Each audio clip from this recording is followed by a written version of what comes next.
Howard Jacobson here, Chief of Behavioral WellStart at Science Health. No, Chief of Behavioral Science at WellStart Health. Sorry, Friday afternoon, a little giddy. I've been out of the office for a couple hours because our well pump is doing strange things, and the office is apparently on the same breaker as the well pump. So also co-author of Sick to Fit and host of the Plant Yourself podcast. And today I want to talk about the short game and the long game. And the concept popped into my head while I was listening to the Rich Roll podcast. He was interviewing David Epstein, who wrote this book, Range, that is quite remarkable. And one of the things that he talks about, it's about why we maybe shouldn't specialize so early in life, but sample a whole bunch of things, and we don't have to, have all these shortcuts and get out of the gate so quickly that we can take our time. We don't need to get our 10,000 hours in before we're 8 years old. And one of the things he was talking about with Rich was this idea when math students are given sets of problems that are identical. So let's say we're going to do an hour's worth of problems, and they're all 2-digit multiplication problems, 28 times 17, 53 times 21. And you just start doing them. After a while, you start getting good at them, most kids will, and you feel like you're really making progress. And then the next day you might do geometry, and the day after that you might do some long division or whatever. And as long as you just keep practicing these procedures, you're getting better and better and better at math, so it seems. And then if you take another group of kids and you give them an hour's worth of mixed problems, so here's one long division, here's a 2-digit multiplication problem, here's some geometry, here's a little trigonometry, here's a little calculus, here's a little algebra. And they have to, every time they're doing a problem, there's a switching cost. They can't just use the procedure you just taught them. They get more frustrated. They learn slower. They, when surveyed, talk about the class as being less fun and the teacher as being less good. And then at the end of the year, they massacre the exams. They do so much better than the kids who are taught to move along just quickly and just master these things. And so I was thinking, is there a correlation between that phenomenon and the way we approach a journey of behavior change, of habit change? And I think that there is. And I'm going to start by reading a quote from Born to Run by Bruce Springsteen. And I can hear him saying it in his voice, and unfortunately I can't do it in his voice, so I'll just do the best I can. He says he's 8 years old, and he says he had just watched Elvis on the Ed Sullivan Show, and all of a sudden he realized, I have to be a rock and roller. I convinced my mom, the boss says, to take me to Deal's Music on South Street in Freehold. There, with no money to spend, we rented a guitar. I took it home, opened its case, smelled its wood, still one of the sweetest and most promising smells in the world, felt its power, felt its magic, sensed its hidden power. I held it in my arms, ran my fingers over its strings, held a real tortoiseshell guitar pick in between my teeth, tasted it, took a few weeks of music lessons, and quit. It was too fucking hard. Mike Deal, guitarist and owner of Deal's Music, didn't have any idea how to teach whatever Elvis was doing to a young shouter who wanted to sing the elementary school blues. So there's the paradox right there. Quick wins very often are shortcuts, and they don't create a foundation for prolonged excellence. But if we don't get quick wins, if we're just mired in what's hard, so those kids in math class, they had to go to math class. It's compulsory education. They don't, if they were homeschooled and they were being given these difficult problems, they might have just not done them at all. Springsteen didn't have to do his guitar. It was totally optional. In fact, his family was very happy when he quit because they didn't have to keep paying the rental and the lesson fees. So how do we deal with this paradox? Because I see it all the time when people want to get healthy, they start doing things that are unsustainable shortcuts. They're outsourcing, they're not gaining capability, they're not putting in the hard work, and yet if they don't get some quick wins, they're just not going to keep it up. So that's the topic that I want to talk about today. So here's the thing about quick hits, is that they're good because they build self-efficacy. And by self-efficacy, I mean, I think I can do this. Right? If people come to us at Sick to Fit, they've been trying to diet for sometimes decades. And they know, like, nothing has ever worked. Yeah, I did Weight Watchers for a while. I was on Jenny Craig. I took a couple online courses. I bought the McDougall books, and I was really good for a couple of months or a year. And then, stress happened. It all fell apart. And they've got this feeling like, this is not for me. I can't do this. So we definitely want to give people quick wins, because a theory of motivation is basically dopamine moving us towards good things. And so if we, just like any sort of operant conditioning, any sort of feedback, if I raise my hand in class and the teacher looks at me and smiles and says, "Oh, what a smart boy, Howie," I'm getting reinforcement to do it again. When the other kids, snicker behind my back and throw wadded up gum at me for being a kiss ass, then I get negative reinforcement. And so that, my motivational navigation system is always attuned to what the environment is giving me. So if I'm doing things, I'm going to change my habits, and all of a sudden I'm going to eat really healthy, which means boring and bland, and I'm not going to get all my favorite dopamine hits anymore. And I'm not going to see like huge success. Like, I feel bad. Like, I don't know what to do now. What do I do? Just eat lettuce? All right.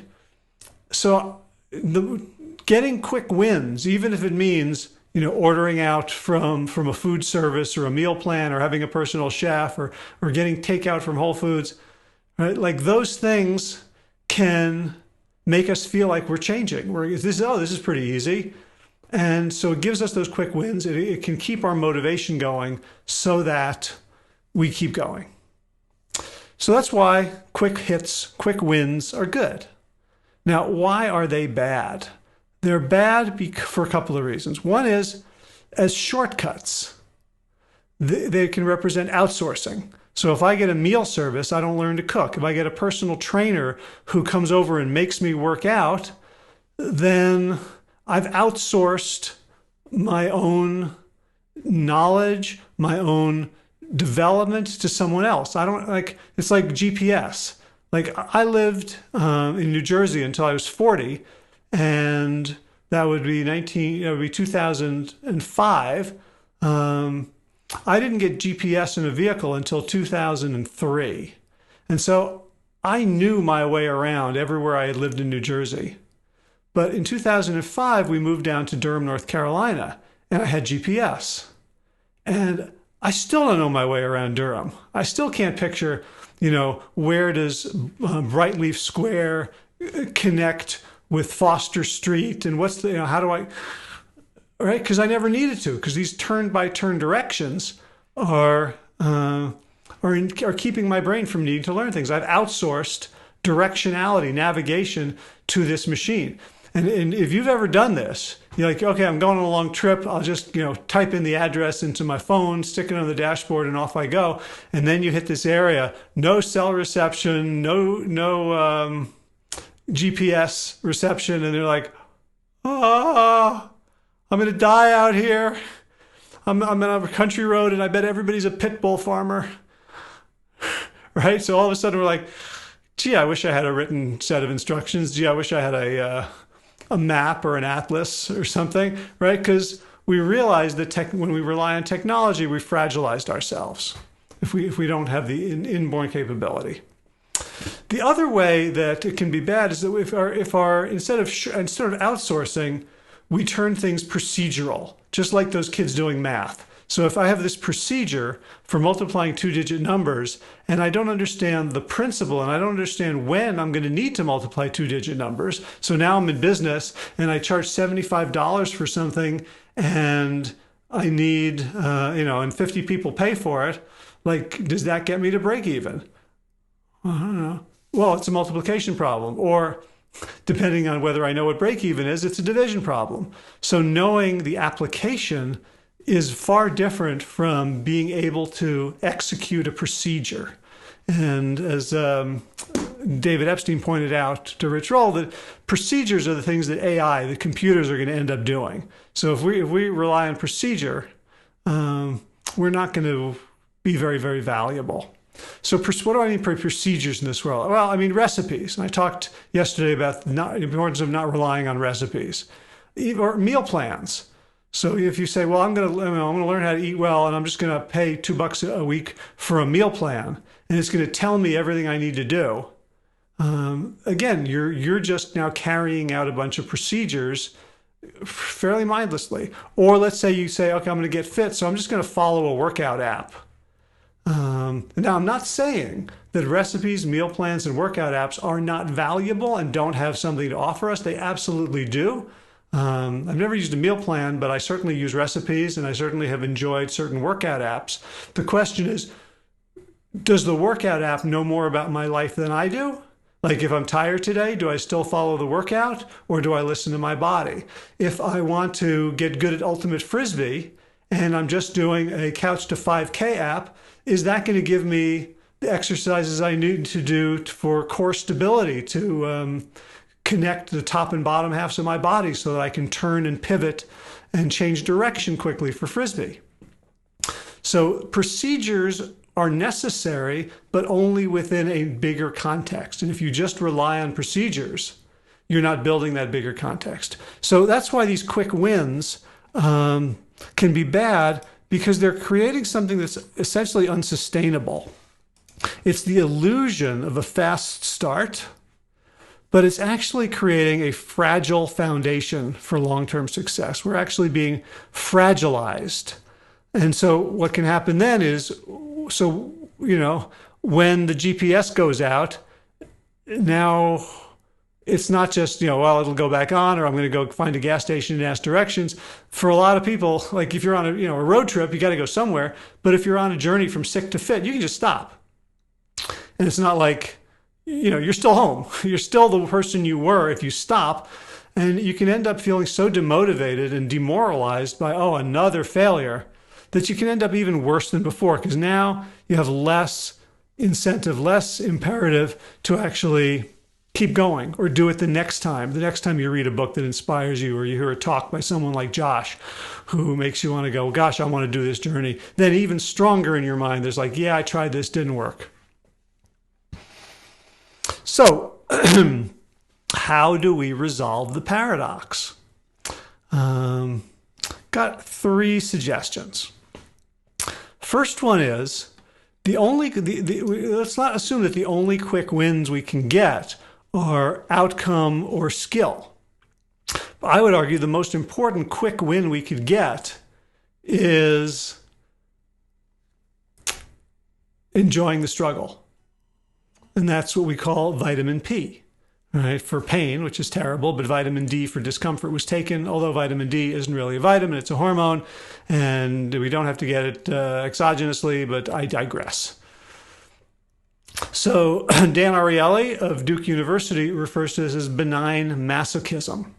The idea that, and you see this in CrossFitters, if you know any CrossFitters. Oh, here comes, our well pump is out, so it looks like Mia's here going to tell me how much it's going to cost. Hey, I'm doing a Facebook Live. Everyone wants to know how much it's going to cost. Paid $182. He fixed it? Woohoo! Thank you, Eddie. Thank you, Mia. Wow, real time. All right. So could have been worse. I'll have to do a Facebook Live on this, because it's actually, I was hilariously stupid about it, and took a neighbor to set me straight. Anyway, benign masochism, which is to say, when we do something hard, so let's say those kids doing math, and they're struggling, and they're not feeling good about themselves. So this is where you pump them up with a little Carol Dweck. You growth mindset the hell out of them, and you say, wow, you're struggling really hard right now. That is so great to see. Right? Like my son is a guitarist, and he's practicing and playing to become a professional. And when he was younger, of course, we like playing the pieces we're good at. And so whenever I heard him like playing a new piece, he just got a new piece and he's struggling to sight read it and it sounds terrible. And he's going really slow and making lots of mistakes. I'd come in, I'd sit and listen, and I'd go, that's so great that you're playing this piece so badly. I love how you are willing to struggle to get good at it. And I think that made a difference. I certainly didn't get that message as a kid. I'm sure it was given to me. I was probably thicker than he is. And so I never really enjoyed hard practice. I also played the violin, which is one of the worst instruments to be bad at. But I digress again. So to view the struggles as deposits in what Stephen Covey calls the PIA, the personal integrity account. The other times that I tried this, I was taking shortcuts. I was looking for the easy way. I was looking for the hack. And now I'm just struggling. I'm just going for it and exerting some agency here, even though it doesn't feel good. And that feels good. The fact that it doesn't feel good feels good because it means I'm changing. So we can think of our quick wins in a different way. Second thing is we can do the shortcuts, but let's make sure we do them as a means to grow our capacity and not as a way of avoiding hard work. So for example, let's say you want to start eating better and you go, well, I'm just going to, order 20 frozen meals, put them in the freezer and just eat one for breakfast, for lunch and dinner every single day. And I'm going to start with that. So, okay, start with that, but do it so that your energy and your mood increases, improves. So when you eat better, you feel better, and then you have more energy and more focus, and you feel better, so you can tackle harder things. So you use those shortcuts for the next thing, and you don't simply rest on the laurels of some outsourced thing. If your problem is, I don't really believe this stuff. Like I've read the China study, but I also read Wheat Belly and Grain Brain and the Plant Paradox, and I don't know who to believe. And you're in that space of, I can't verify all these scientific theories. I know people who went keto and they lost a bunch of weight and they look pretty good. And so that's when, if that's your issue, you just don't know what to do or you don't have faith in the path that you'd like to have faith in, then by all means, do the shortcut, get a case of plant pure frozen meals, have 2 of them every single day, have a compliant breakfast, and notice at the end of 10 days how much better you feel, how much weight you've lost. Maybe do a little pre-post biometrics and get your cholesterol checked, your triglycerides, do your blood pressure, and then you'll be like, oh shit, this stuff works. Like that's a good way to use some of these shortcuts. The second thing you can do to use the shortcuts to grow capacity is to actively increase your skill. So, for example, don't just take the shortcut. Don't just pop, the plant pure meal in the microwave and eat it and then throw away the packaging and go on with your day. What was in that meal? Like deconstruct it. What are the ingredients in this healthy prepared meal? Oh, it looks like there's some squash and there's like a peanut sauce and beans and okay. So if you're getting personal training sessions and you're just doing your GPS and you're like, okay, following the GPS, I'm following the trainer, I'm checking out mentally, I'm not even thinking about what I'm doing. No, get in there and say, okay, well, I'm gonna remember 3 of the machines. We're doing 20 machines in a circuit today. I'm gonna remember 3 of them. Maybe the first one, the hardest one, and the last one. And I'm gonna come back in a couple of days and I'm just gonna play with those and try to remember what the trainer taught me so that I build some capacity and I'm not just being a passive recipient of an outsourced solution. Right? So then you can apply that skill in the wild. You can also, let's say you do your plant pure meal and then you go, I wonder if I could make something like that. I know it's not going to be as fancy, it's not going to be as good necessarily, but I wonder if I can take some squash, steamed squash, open a can of beans, and have a little peanut sauce and see how that would taste, right? Maybe sort of a fun Asian curry or stew. And yeah, maybe it's not so good, but maybe you'll learn something.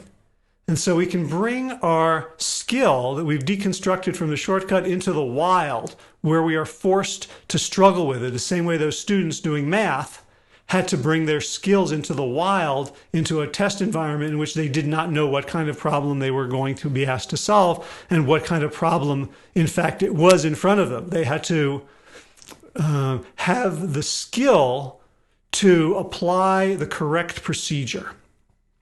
One more way to resolve this paradox, and that is to think about the hard thing that you want to do. Like, okay, I want to eat whole food, plant-based, 100%, no oil, no salt, no sugar, clean, unprocessed, minimally processed plant foods. And that's going to be hard, and it's going to take a long time. My taste buds will have to adapt. I'll have to get a whole bunch of skills. I'll have to change out my cooking habits. I'll have to change my shopping habits. I might have to negotiate with other people who share my household. I'm going to have to figure out what to do at restaurants and trips and parties. The quick win is to choose a 1% step towards that big goal. So I talk about this a lot. Maybe it's adding a baby carrot to lunch every day. And let that be your win. And do that for a couple of weeks. Right? It's so simple and easy that you have complete confidence. Yeah, I could do this. And yet it's going to change you. Because after 2 weeks, you're like, yeah, I'm the baby carrot guy. You know what I'm going to be tomorrow? I'm going to be the baby carrot and cucumber for dinner guy. And maybe next week or 2 weeks, I'll be the oatmeal with mushed banana for breakfast and baby carrot for lunch and cucumber for dinner guy.